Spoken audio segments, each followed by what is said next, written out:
Kisah Nabi Yunus dan kalimat tasbih. Ada sebuah kisah menarik tentang Nabi Yunus dan kalimat tasbih yang diabadikan Allah di dalam Al-Quran.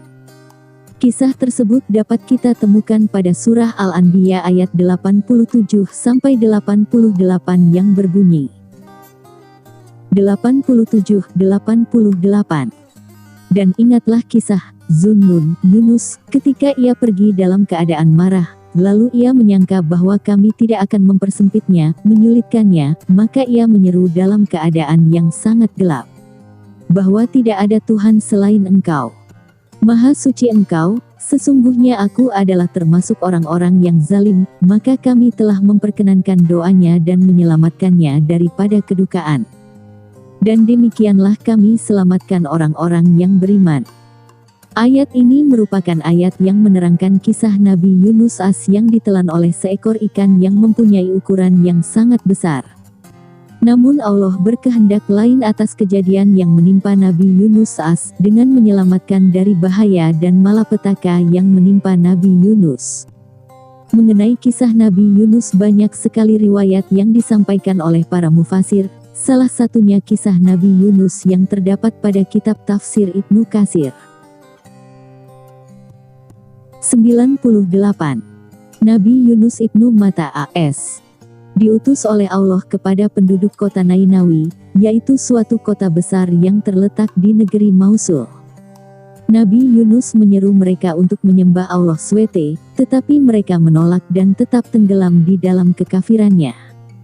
Maka Yunus pergi meninggalkan mereka dalam keadaan marah seraya mengancam mereka bahwa dalam waktu 3 hari lagi akan datang azab dari Allah.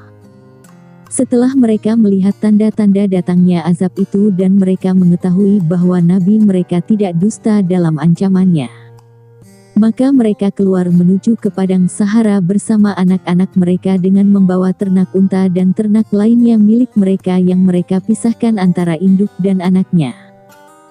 Kemudian mereka memohon kepada Allah dengan merendahkan diri dan menyerunya untuk meminta pertolongan. Semua ternak unta dan anak-anaknya mengeluarkan suara lenguhan, begitu pula sapi dan anak-anaknya, dan juga kambing dan anak-anaknya. Akhirnya Allah tidak jadi menurunkan azab kepada mereka. Kisah ini disebutkan oleh Allah SWT melalui firman-Nya. 98. Dan mengapa tidak ada penduduk suatu kota yang beriman, lalu imannya itu bermanfaat kepadanya selain kaum Yunus?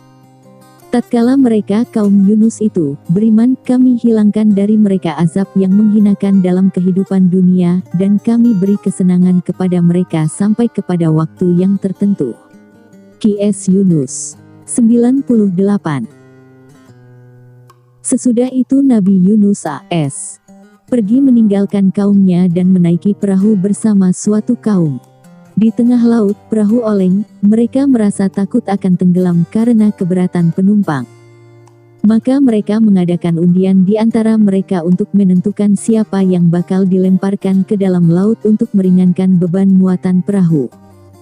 Akhirnya undian jatuh ke tangan Nabi Yunus, tetapi mereka menolak tidak mau melemparkannya.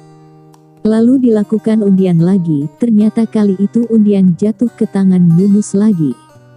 Mereka menolak lalu mengadakan undian lagi. Ternyata undian jatuh ke tangan Yunus juga. Hal ini disebutkan oleh Allah SWT melalui firman-Nya. Kemudian ia ikut berundi, lalu dia termasuk orang-orang yang kalah dalam undian. Qs Safat 141. Maka Yunus AS melucuti pakaiannya dan menceburkan diri ke dalam laut. Saat itu Allah telah memerintahkan kepada ikan paus dari Laut Hijau. Menurut apa yang diceritakan oleh Ibnu Mas'ud, membelah lautan dan sampai di tempat Yunus, lalu menelannya saat Yunus menceburkan diri ke laut. Allah telah memerintahkan kepada ikan paus itu, janganlah kamu memakan secuil pun dari dagingnya. Jangan pula mematahkan tulangnya, karena sesungguhnya Yunus itu bukanlah rezeki makananmu, melainkan perutmu aku jadikan sebagai penjara buatnya. Lalu ikan paus itu membawa Yunus menyelam hingga sampai di dasar laut, lalu Yunus mendengar suara tasbih batu-batu kerikil di dasar laut. Maka pada saat itu juga Yunus mengucapkan, "Tidak ada Tuhan yang berhak disembah selain Engkau. Maha suci Engkau, sesungguhnya aku adalah termasuk orang-orang yang zalim." Qs Al-Anbiya 87. Zikir yang diucapkan oleh Nabi Yunus didengar oleh Allah dan Nabi Yunus pun diselamatkan.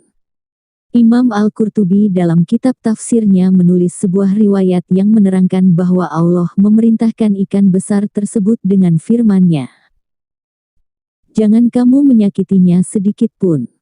Sesungguhnya Allah menjadikan perutmu sebagai karung baginya dan tidak menjadikan hambaku sebagai makanan bagimu."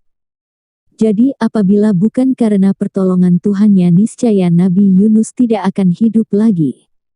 Dan pertolongan Allah itu karena Nabi Yunus bertasbih memuji Allah. Allah berfirman, 143-144. Maka kalau sekiranya dia, Nabi Yunus, tidak termasuk orang-orang yang banyak mengingat Allah, bertasbih, niscaya ia akan tetap tinggal di perut ikan itu sampai hari berbangkit.